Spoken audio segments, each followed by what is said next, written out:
वो किसी को नहीं बख्शता था। इवन वो उसकी अपनी कास्ट होती थी, उन्हें भी घोड़ा बना के मारता था। एक सिपाही एक बार जो है उसे वो लेके गया सम्मन, उसे काट कर चौक पर लटका दिया था यूपी पुलिस ने। बड़ा हाईलाइट हुआ था वो केस। जब इसे मैंने पिस्टल लगाई थी तो ये पसीने में ऊपर से नीचे तक, ठंड में 6 डिग्री टेम्परेचर में, इसमें इतना डर था कि ये 2 बोतल पानी पी गया। जब मैंने इसे गाड़ी से नीचे उतारा धमकाते हुए, तो इसकी जो सफारी सूट पहना हुआ था ने ग्रे कलर का, वो ऊपर से नीचे तक पेशाब में भीगा हुआ था। मतलब इतना बड़ा माफिया डॉन और एमएलए, उसने पेशाब कर दी पिस्टल लगाते ही। जब आदमी क्रिमिनल होता तो उसका डर होता, चाहे कितना ही बड़ा बाहुबली हो, गैंगस्टर हो, और पुलिस से तो अच्छे थर्राते हैं। और खासकर जब किसी अच्छे पुलिस वाले से सामना हो जाए, तो मैंने बंदों के हाथ से पिस्टल छुटते देखी हैं, पेशाब निकलता देखा है, पैंट खराब होते देखी है। बहुत खौफ था इसे एसटीएफ का। अच्छा। और एसटीएफ के डर से ये भाग रहा था। अच्छा। उसे ये तो उम्मीद ही नहीं थी कहीं दिल्ली पुलिस भी पकड़ लेगी। अच्छा।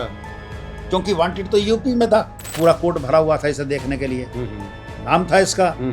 और कानपुर से लेके और नेपाल तक तो इसकी दबंगई चलती थी, बादशाह था। धुरंधर 2 मूवी इस वक्त बहुत चर्चा में है, और उस मूवी में माफिया अतीक अहमद का जो किरदार है वो भी दिखाया गया है। और उसी दौरान एक तस्वीर उस मूवी में है, जिस तस्वीर में माफिया अतीक अहमद के साथ खड़े हुए हैं एक शख्स खड़े हुए हैं, और ये शख्स भी बहुत चर्चा में है। ये वही शख्स हैं जिन्होंने अतीक अहमद को पहली बार गिरफ्तार किया था, और उसके बाद फिर अतीक अहमद माफिया से और बड़ा माफिया होता गया। इनका नाम है इंस्पेक्टर विनय त्यागी, जो कि दिल्ली पुलिस स्पेशल सेल के रिटायर्ड इंस्पेक्टर हैं, और हमारे साथ खुद हैं बात करने के लिए। विनय जी, आपका स्वागत है एनडीटीवी पर। सबसे पहले ये बताइए कि आपका इस मूवी में एक फ़ोटो बड़ा वायरल है, और उस फोटो में आप जो है माफिया अतीक अहमद के साथ देख रहे हैं। इस फोटो के बारे में थोड़ा बताएं। थैंक यू मुकेश जी, आपने मुझे अपने स्टूडियो में बुलाया। मुझे काफ़ी लोगों ने बताया, मैंने अभी मूवी देखी नहीं है धुरंधर 2। मुझे मेरे जानने वालों ने, चाहने वालों ने, यार दोस्तों ने बताया कि सर आपका जो है उसमें पिक्चर में फ़ोटो चल रही है अतीक के साथ। वाकई ये है कि मैं स्पेशल सेल में पोस्टेड था 2008। स्पेशल सेल में वैसे तो मैं 2004 में आया था जी। मेरे एसीपी राजवीर सिंह थे उस टाइम जब मुझे लाए थे जो स्पेशल सेल में।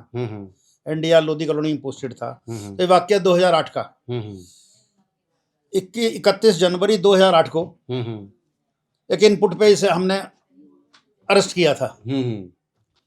हुआ ये था कि स्पेशल सेल जो है हार्डकोर क्रिमिनल, टेररिस्ट और ड्रेडेड क्रिमिनल पे काम करती है जी।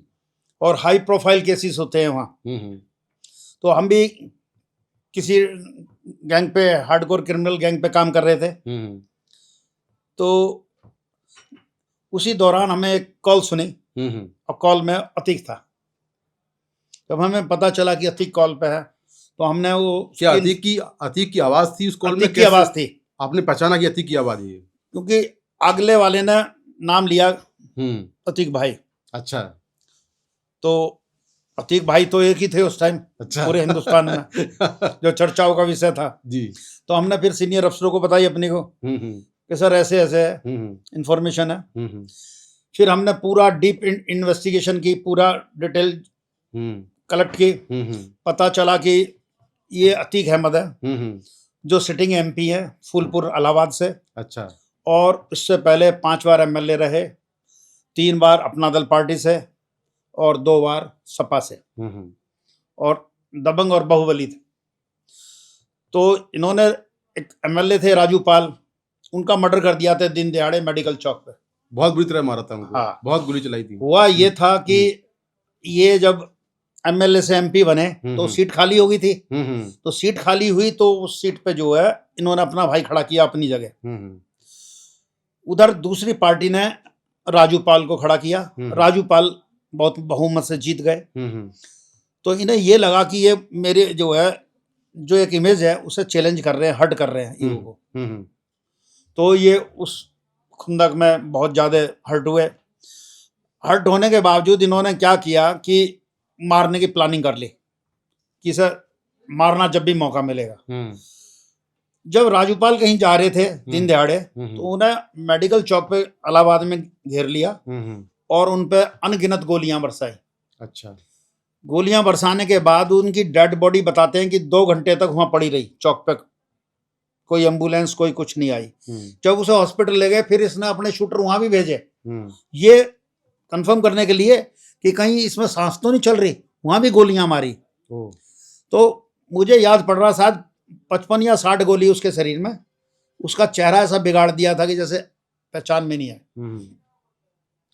तो उस मर्डर में जो है गवर्नमेंट उस टाइम मायावती जी की थी शायद गवर्नमेंट, और मुख्यमंत्री जी मायावती जी थी, तो उनकी पार्टी का ये एमएलए था।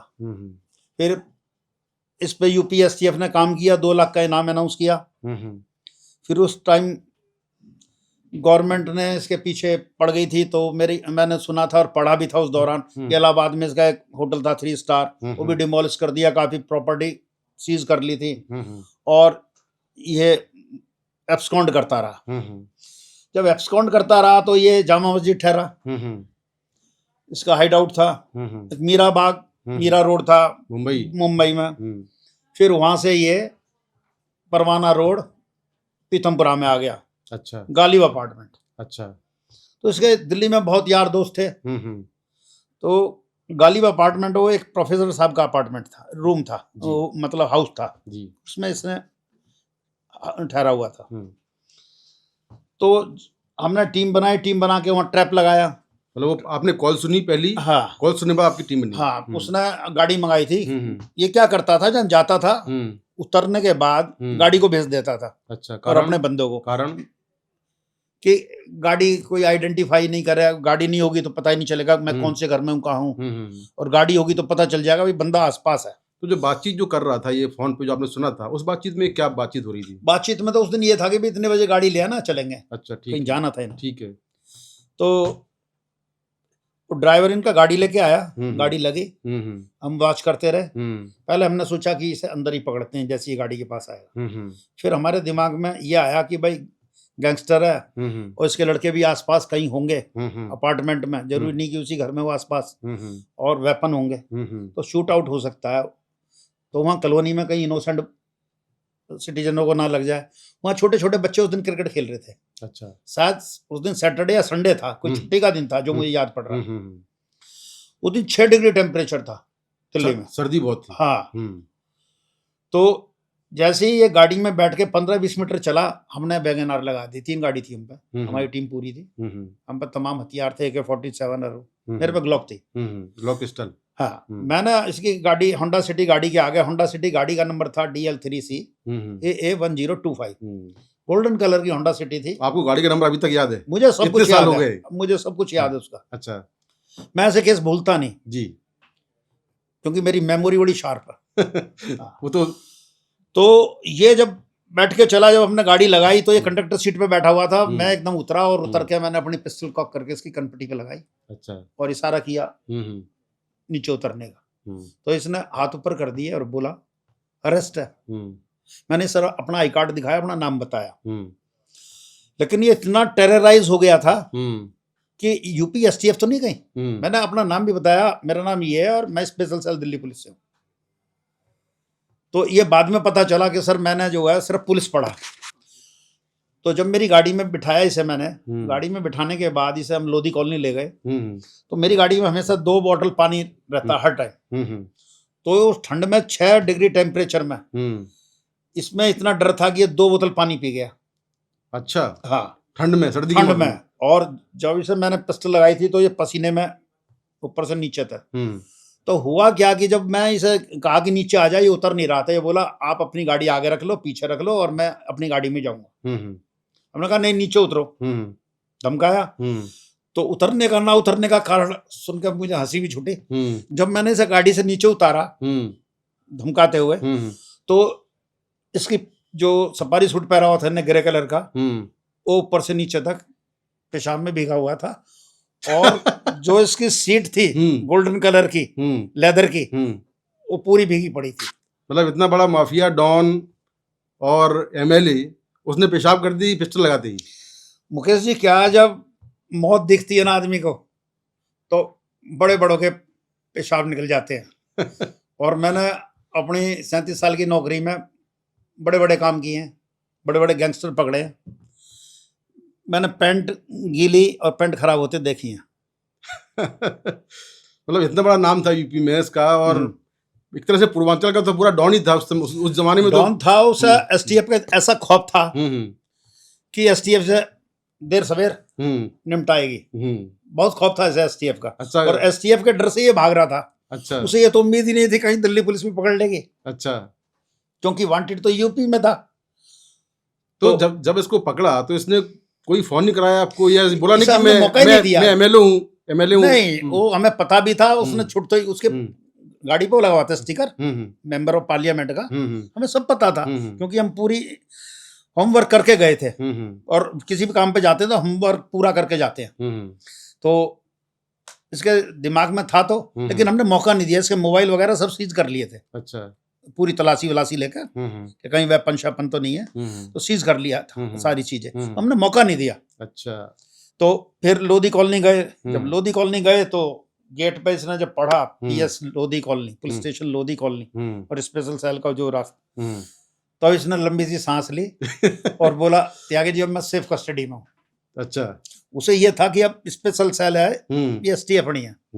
बच गए, मरने से बच गए। मरने से बच गया। मतलब यूपी एसटीएफ होती तो मार देती हमें। हाँ, मार देती। तो मारने के लिए ढूंढ रहे थे क्या वो लोग यूपी एसटीएफ? ये तो भगवान जाने, लेकिन इसके जो दिमाग में बैठा हुआ था वो बता रहा हूँ। अच्छा। वो तो एसटीएफ ही बता सकती है या वहाँ की, मतलब इसके मन में था कि मार देना। हाँ, मन में ये था क्योंकि यूपी एसटीएफ ना डेरा डाला हुआ था वहाँ। अच्छा। 29 नॉर्थ एवेन्यू से फ्लैट मिला हुआ था। ओके। जो गवर्नमेंट फ्लैट।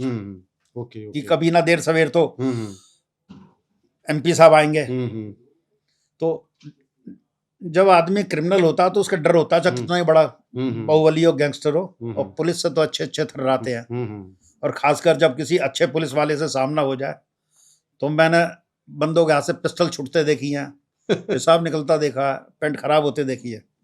तो आप अपने ऑफिस में इसको लेकर आए, उसके बाद फिर इससे क्या बातचीत हुई? ये क्या कुछ पूछा हमने? हमारा तो मेन राजू पाल का इनपुट था, क्योंकि इसके बारे में ज्यादा हमें उस टाइम नॉलेज नहीं भी थी। फिर इसकी डिटेल निकाली तो पता चला इसने जो लोकसभा में फाइल किया, जो ऑन रिकॉर्ड था ऑनलाइन, वो 37 केस रजिस्टर थे। लेकिन जब इन्वेस्टिगेशन की, हमने इंटरोगेट किया, तो पता चला इस पर टोटल 111 केस थे उस टाइम। अच्छा। 111 केस। 111 और 111 केस में ये देखिए, चोरी, डकैती, murder, rape, NDPS act, arm act, गुंडा एक्ट, गैंगस्टर एक्ट, शायद ही कोई एक्ट ऐसा होगा जो आईपीसी में और एक्टों में ना हो। सारी सेक्शन इस पे लगी हुई थी, पूरी आईपीसी। अच्छा। तो जब आपके पास ये था, रात भर आपके पास रहा ये, तो आपने रात भर में आप इसके साथ में थे या इसको छोड़ के चले गए थे? क्या बातचीत क्या होती रही? रात भर हम पूछते रहे। इसने सारा बताया, कैसे एमएलए बना, कैसे एमपी बना, फिर कौन कौन सी पार्टी इसने ज्वाइन की, सारा अपना। क्योंकि हमें को फॉर्म सर बनाते हैं, पूरा परफॉर्मा बनाते हैं, उसमें एक एक चीज नोट करते हैं, घर में बीवी कौन है, बच्चे कौन है, भाई कौन है, सारी डिटेल। तो सारा उसमें, तो तब सारा इंटरोगेशन किया। इंटरोगेशन में फिर एक चीज और पता चली कि डिफेंस कॉलोनी थाने के इलाके में एक इसके खिलाफ चीटिंग का मुकदमा था। किस बात का? कोठी कब्जा ली थी किसी की, इसने बाहुबली। अच्छा। अपने उससे, मतलब दिल्ली में कोठी कब्जा ली? हाँ, दबंग। वहां से रहती हो दिल्ली में? हाँ। अच्छा। डिफेंस कॉलोनी में पंचशील पड़ता था, पंचशील एनक्लेव उसी में। तो पंचशील में कोई कोठी थी जो डिफेंस कॉलोनी थाने के एरिया में आती थी उस टाइम। अच्छा। तो ये इसने कब्जा ली थी और करोड़ों की कोठी थी वो। अच्छा। तो केस डिफेंस कॉलोनी थाने में रजिस्टर था इसके खिलाफ। अच्छा। तो फिर अरेस्ट आपने उसको पकड़ लिया, पकड़ने के बाद फिर अगले दिन क्या कोर्ट में पेश किया, फिर क्या हुआ? हाँ, अगले दिन फिर इसे हम वहाँ ले गए सीएमएम कोर्ट 30 तारीख, क्योंकि स्पेशल सेल की कोर्ट सीएमएम थी। तो वहाँ पे तमाम मीडिया, पब्लिक, एडवोकेट, मतलब पूरा कोर्ट भरा हुआ था इसे देखने के लिए। नाम था इसका, और कानपुर से लेके और नेपाल तक तो इसकी दबंगी चलती थी। बादशाह था, बादशाह था, मतलब कोई चैलेंज ही नहीं कर सकता था इसकी। तो बड़ा नाम था इसका, लेकिन था बहुत काया, डरपोक। अच्छा। जो मैंने कुछ घंटों में उसे रीड किया। अच्छा। हाँ, औरों के लिए वो बहुत बहुत बाहुबली था या वो था, लेकिन पुलिस के आगे हो। तो वहाँ कोर्ट में जब आपने पेश किया तो क्या इसके लोग भी वहाँ पर आए थे? हाँ, कोर्ट में थी, अब पब्लिक में उसके लोग थे, खड़े हुए थे, देख रहे थे। लेकिन हम ये नहीं कह सकते थे भाई ये इसका आदमी है, मतलब मैसेज तो पहुंच गया, यूपी पुलिस भी आई इसे लेने, हम्म, तो इसने रिक्वेस्ट करी कोर्ट से हम्म, कि मुझे यूपी पुलिस के हैंडओवर ना किया जाए, अच्छा, यूपी पुलिस मेरा एनकाउंटर कर देगी हम्म, और मेरा निपटा देगी मुझे, इसलिए मेरी रिक्वेस्ट है कोर्ट से कि दिल्ली पुलिस मुझे पेश करे, अच्छा, मतलब डर बता रहा हूँ। हम्म, तो दिल्ली पुलिस इसे फिर पेश किया, हम्म, इलाहाबाद ले गई, हम्म। फिर इसे पेश करके आई, तब यूपी पुलिस। आपने जब उससे पूछताछ की तो इसको अंदाजा था कि इसको ये पकड़ा जाए, कभी पकड़ा जाएगा या इसको इस तरह से पुलिस पकड़ नहीं, लेगी? उसे ये तो था कि भाई तेरे पे 2 लाख इनाम कर रखा है, और 2 लाख का इनाम जो है यूपी में बहुत होता था उस टाइम, 2008-18 साल पहले। तो इसे ये था कि भाई गवर्नमेंट भी दूसरी थी, देर सवेर कुछ ना कुछ तो ऊंच नीच होगा, तो डर था, इसमें भय था यूपीएससीएफ का।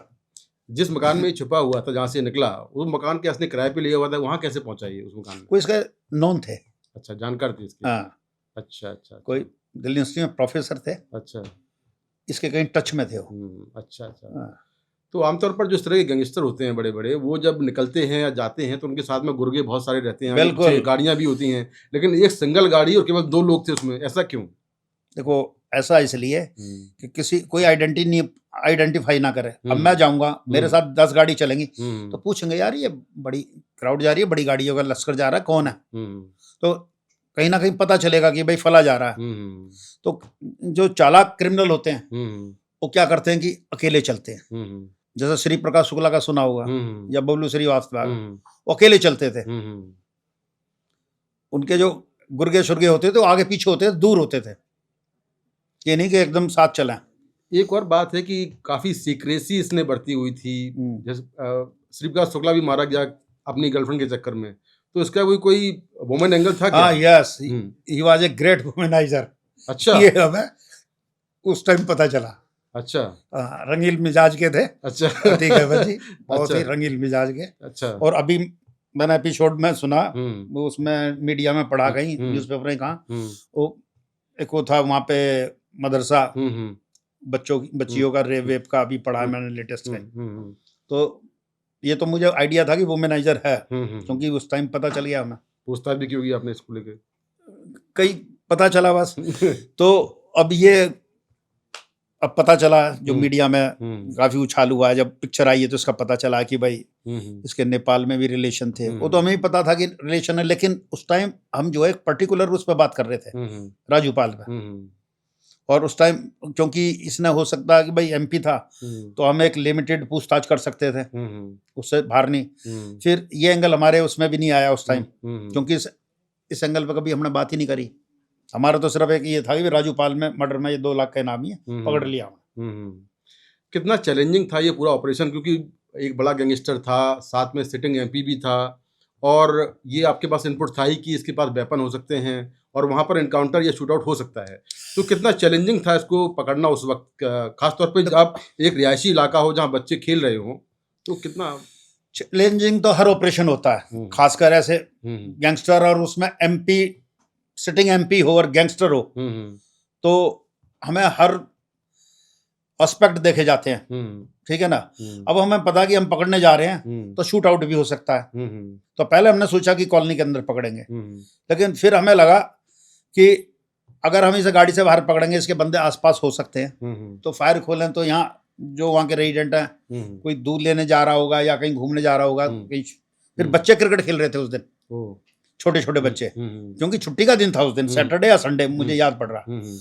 तो हमने फिर अपनी जो है वो चेंज कर दी प्लानिंग। हमने कहा जब गाड़ी में बैठेगा तब इसे लेंगे। तो जब फोन आप ट्रैक कर रहे थे तो आखिरी बातचीत क्या सुनी जिसके बाद आप वहां पर पहुंचे? अब गाड़ी मंगा रहा था, कहीं वहां से निकलने के मूड में था। अच्छा, कहीं बाहर जाने के हाँ। लिए? अच्छा, मतलब लोकेशन चेंज करनी थी। अच्छा, क्योंकि ये एक लोकेशन में 5 से 6 दिन ठहरता नहीं था, 6ठे दिन निकल लेता था, और अपने मिलने वाले को तभी बुलाता था, खासकर खास आदमी को, 1 या 2, एक ड्राइवर और एक इसके साथ जो चलता था, जब इसे कहीं जाना होता था। नहीं, वो क्या करता था, वो इतना सातिर था कि कॉलोनी के बाहर उतरता था, उन्हें घर भी नहीं दिखाता था, कॉलोनी के बाहर उतरता था, कहता तुम जाओ, और चला जाता था। धुरंधर मूवी में जो तस्वीर है उसमें इसने एक खास तरह की टोपी पहनी हुई है, गोल्फ कैप, गोल्फ कैप पहनी हुई बिल्कुल है, वो मैचिंग थी, वो और मैचिंग कपड़े पहनता था। सफारी सूट पहना हुआ है। हाँ, ग्रे कलर ये का। तस्वीर कहाँ की है? मतलब अरेस्ट होने के बाद की तस्वीर है? ये अरेस्ट होने के बाद जब मैं 30,000 कोर्ट पेश करने गया हमारी टीम, तो उस टाइम मैं और मेरी टीम की पूरी की फोटो है उसमें। तो जब पेश करते हुए वहाँ मीडिया ने पूरा घेर रखा था, और मीडिया ने वीडियो भी चलाए थे, कोशिश करी थी इसके इंटरव्यू वगैरह लेने के भी। तो उस टाइम की फोटो है ये। अच्छा। तो ये फोटो जो अब धुरंधर 2 में चल रही है, जो लोगों ने मुझे बताई है, अभी मैं जल्दी देखूंगा मूवी, देखी नहीं है, तो कह रहे सर उसमें चल रही है। तो मतलब इतना सब होने के बाद भी वांटेड चल रहा था, 2 लाख का इनाम था, फिर भी गोल्फ टोपी पहन के पूरे भोकाल से घूम रहा था ये। पूरा भोकाल, अपने आप में एक बादशाह थी उसके। अच्छा। वो अपने से बड़ा किसी को समझता नहीं था, और ज्यादा पढ़ा लिखा नहीं था, अनपढ़ गंवार था। मेरे ख्याल 4th पास होगा। क्या बात कर रहे हैं? यस। अच्छा। वो 4th क्लास के बाद स्कूल ही नहीं गया, जो इंटरोगेशन में आया था। अच्छा। हाँ। तो क्या आपने इसके पहले, मतलब ये तो एक पॉलिटिकल एक बड़ा चेहरा था, गैंगस्टर भी था, माफिया भी था, और एक नेता भी था, क्या आपने इसके पहले किसी को, कोई पॉलिटिकल ऐसा चेहरा हो या कोई इस तरह से जुड़ा हुआ आदमी हो जिसके पॉलिटिकल कनेक्शन हो, उसको आपने कभी अरेस्ट करने किया या करने की कोशिश तो की? मैंने कई केस की है। कोई बड़ा केस, जैसे कोई? एक मैंने संजीव कुमार को अरेस्ट किया था, जो जेवीटी कांड में छोटा लाल जी के साथ अंदर था। अच्छा। मैं क्राइम ब्रांच में था, शकरपुर 2015 में। उन्हें अरेस्ट किया था मैंने। अच्छा। संजीव कुमार 85 बैच के IAS ऑफिसर, टॉपर। वो जेवीटी कांड में उन्हें सजा हुई थी छोटा लाल जी के साथ। ओके। तो उसे अरेस्ट किया था मैंने। और एक शिवानी भटनागर केस भी? हाँ, उसमें भी मैंने बहुत काम किया था। फिर किसी वजह से फिर वो केस तो क्राइम ब्रांच कर रही थी, मैं उस टाइम ईस्ट डिस्ट्रिक्ट में पोस्टेड था, स्पेशल स्टाफ में।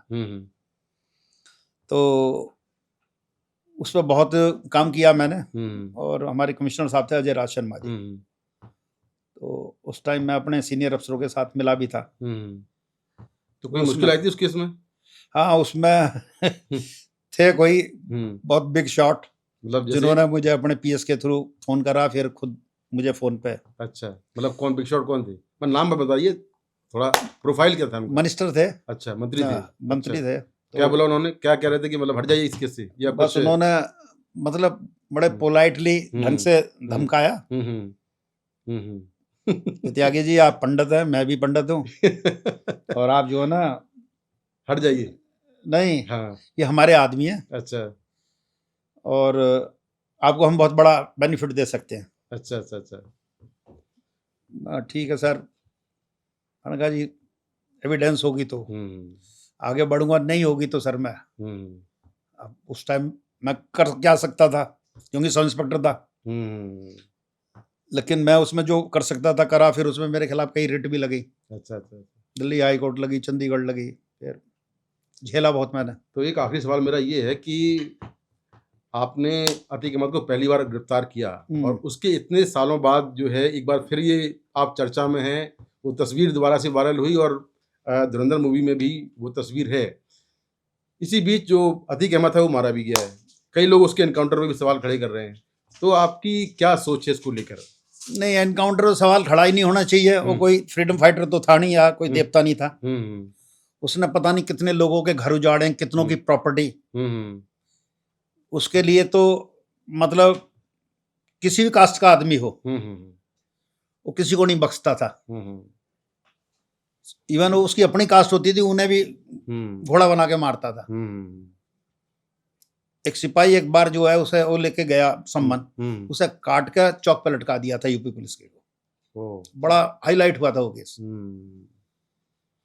तो कभी आपको फोन नहीं किया उसके बाद, जब गिरफ्तार हो गया उसके बाद कभी फोन किया हो कि भाई मेरे जैसे आदमी कोई फोन क्यों करेगा, तो कहेगा पीछे छोड़ो। त्यागी जी कैसे हैं आप, कभी हालचाल नहीं पूछा उसने? नहीं। अच्छा, एक चीज और थी। हाँ। पजेरो कार में चलता था वो। अच्छा।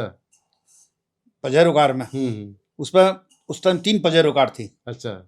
वो कैसे पता चला, जब कोर्ट में आया तो पजेरो कार में आए बंदे मिलने। अच्छा। तो मैंने कहा भाई पजेरो कार, बोला ये ऑक्शन में मिलती है, मैं लेता हूँ। अच्छा। उस टाइम 6-6.5 लाख का रेट बता रहा था। बताइए, 18 लाख की कार हो गई, 20 लाख की, जितने की भी होगी। नहीं, बिल्कुल ब्रांडेड कार, 6-6.5 लाख में, मतलब उसका खौफ ऐसा था। पजेरो से कम नहीं चलता था। होंडा सिटी तो वैसे रखता था जिसे किसी को पता नहीं होता किस गाड़ी में चल रहा है। तो आज जिस तरह से आपकी तस्वीर अब आई है धुरंधर मूवी में, तो पुरानी सारी यादें जो है वो ताज़ा हो गई होंगी। एकदम ताज़ा हो गई। मेरी वैसे तो मेमोरी बड़ी शार्प है, और ज़्यादा मेमोरी जो है रिफ्रेश हो गई ये सुन के, जब दोस्तों ने और मेरे चाहने वालों ने बताया त्यागी जी आप धुरंधर 2 में आ रहे हैं। मैंने कहा यार मैंने तो देखा भी नहीं। फिर उन्होंने मुझे फोटो भेजी, वहाँ पिक्चर हॉल पे खींची होगी कि ये चल रहा है। फिर मुझे कईयों ने बताया, फिर आप लोगों को पता चला तो आप लोगों ने मुझे। तो ये हैं इंस्पेक्टर विनय त्यागी, और किस तरह से इन्होंने गिरफ्तार किया अतीक अहमद को, और पहली बार गिरफ्तार करने वाले यही वो शख्स हैं जिन्होंने अतीक अहमद को पहली बार गिरफ्तार किया था। और फिलहाल ये फिल्मी पर्दे पर इनकी कहानियां जो है वो सब लोग देख ही रहे हैं। बहुत बहुत शुक्रिया NDTV से बात करने के लिए त्यागी। थैंक यू मुकेश जी, आपने मुझे अपने स्टूडियो में बुलाया। Thank you so much. Thank you so much.